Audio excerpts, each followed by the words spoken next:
कोणत्या मंत्र्यांनी ओएसडी आणि पीएची नावं पाठवली? मुख्यमंत्र्यांनी ज्या फिक्सरची नावं जाहीर करावी, संजय राऊतांचं मुख्यमंत्र्यांना आव्हान. संतोष देशमुख हत्येप्रकरणी मस्ताजोगमधील गावकऱ्यांचं अन्नत्याग आंदोलन सुरू. न्याय मिळेपर्यंत आंदोलन सुरूच ठेवण्याचा इशारा. धनंजय देशमुखांचं वक्तव्य. तर धनंजय देशमुखांच्या आईची प्रकृती खालावली. इतिहास संशोधक इंद्रजित सावंत यांना घरात घुसून मारण्याची धमकी. प्रशांत कोरटकर नावाच्या व्यक्तीकडून फोनवरून अर्वाच्य भाषेत शिवीगाळ. सावंतांचा आरोप. तर मुख्यमंत्र्यांकडून तातडीनं चौकशीचे आदेश.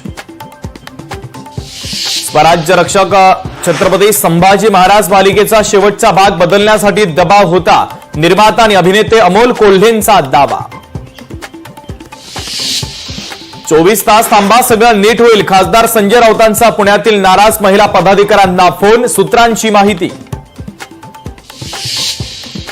केजरीवाल सरकारच्या काळात 2000 कोटींचा कॅग घोटाळा. दिल्लीच्या नवनिर्वाचित मुख्यमंत्र्यांनी विधिमंडळामध्ये सादर केला कॅगचा अहवाल.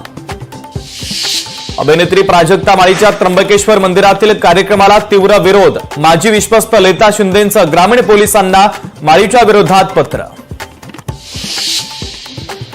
नाशिक कुंभमेळ्यासंदर्भात आराखडा सादर. तब्बल 3345 कोटींचा आराखडा सादर. सार्वजनिक बांधकाम विभागाने सरकारला सादर केला आराखडा. ज्येष्ठ काँग्रेस नेते सज्जन कुमार यांना जन्मठेप. 1984च्या शीख दंगलीमध्ये सज्जन कुमार दोषी. दिल्ली कोर्टाचा मोठा निर्णय.